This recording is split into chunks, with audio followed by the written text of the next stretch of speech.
Bismillah, kita lanjutkan ngaji buku kuri kita, buku Leon Trotsky 90 tahun Manifesto Komunis.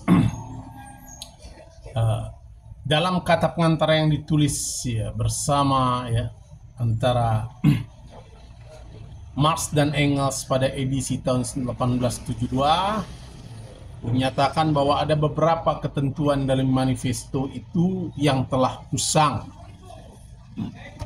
Marx menyatakan itu ada beberapa bagiannya dengan beriringan waktu telah menjadi usang.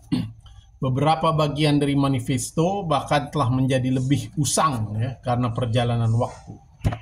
Nah, kata Trotsky, kita akan menjabarkan secara singkat pengantar gagasan dalam manifesto komunis yang masih memiliki kekuatan sepenuhnya hari ini dan gagasan-gagasan yang membutuhkan perubahan penting atau penekanan.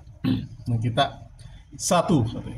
konsepsi materialis tentang sejarah yang ditemukan oleh Marx diterapkan dengan sangat berhasil dalam manifesto komunis.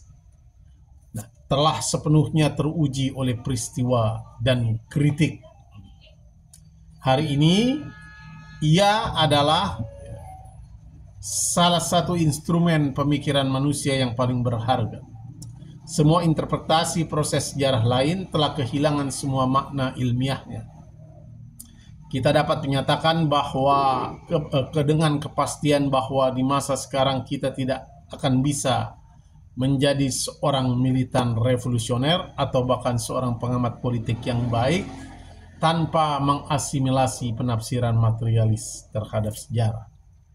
Jadi dalam pandangan Trotsky, satu gagasan yang memiliki kekuatan dari manifesto komunis itu, gagasan yang membutuhkan penekanan adalah konsepsi materialisme historis atau materialisme sejarah yang ditemukan oleh Marx.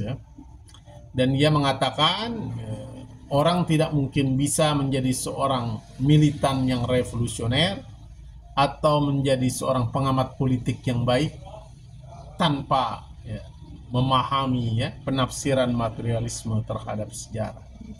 Jadi kata Trotsky, inilah kunci. Kalau Anda ingin katanya menjadi materialis, menjadi militan revolusioner atau pengamat politik, tidak bisa tidak harus memahami penafsiran materialis terhadap sejarah. Yang kedua, bab pertama manifesto komunis dibuka dengan kalimat berikut ini.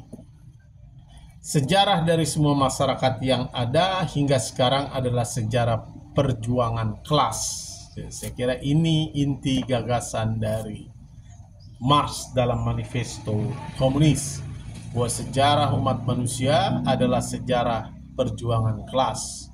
Nah, postulat ini merupakan kesimpulan paling penting yang ditarik dari interpretasi materialis terhadap sejarah.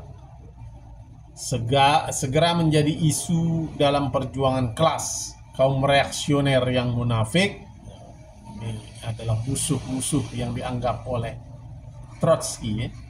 Pertama adalah kaum reaksioner yang munafik, kaum doktriner liberal, dan kaum demokrat idealis segera meluncurkan serangan-serangan yang sangat berbisa terhadap teori, yakni teori yang menggantikan kesejahteraan bersama, persatuan nasional, dan kebenaran moral yang abadi dengan perjuangan kepentingan material. Mereka kemudian diikuti oleh rekrut-rekrut baru dari jajaran gerakan buruh itu sendiri. Nah, oleh kaum revisionis, yaitu orang-orang yang ingin mengkaji ulang atau merevisi. Kaum revisionis itu adalah sekelompok penganut Marxisme yang ingin melakukan revisi terhadap Marxisme dalam semangat kolaborasi kelas dan konsiliasi kelas. Nah, akhirnya di masa kita sendiri, jalan yang sama telah ditempuh dalam prakteknya oleh para epigon terkutuk dari komunisme internasional. Ini kutukan Trotsky kepada Stalin, yaitu Stalinis. Ya. Para Stalinis, pengikut Stalinis itu dianggap sebagai para epigon terkutuk dari komunisme internasional. Inilah juga yang memicu kemarahan Stalin yang kemudian berakhir pada terbunuhnya Trotsky, ya, dipacul kepalanya oleh para pengikut Stalin.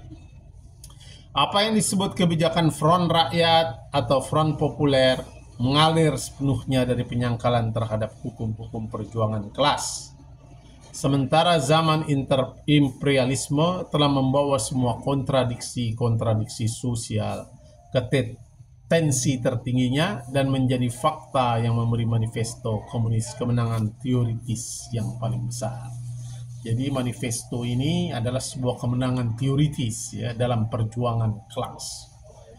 Jadi Trotsky menganggap bahwa bab pertama manifesto komunis yang seperti kata Marx, sejarah dari semua masyarakat yang ada hingga sekarang adalah sejarah perjuangan kelas. Jadi sejarah adalah pertentangan kelas antara kelas yang menindas dan kelas yang ditindas. Dalam masyarakat industri antara kaum borjuis dengan proletar. Saya kira itu dulu, nanti kita akan sambung lagi ngaji buku kiri kita kali ini, buku Leon Trotsky. Terima kasih.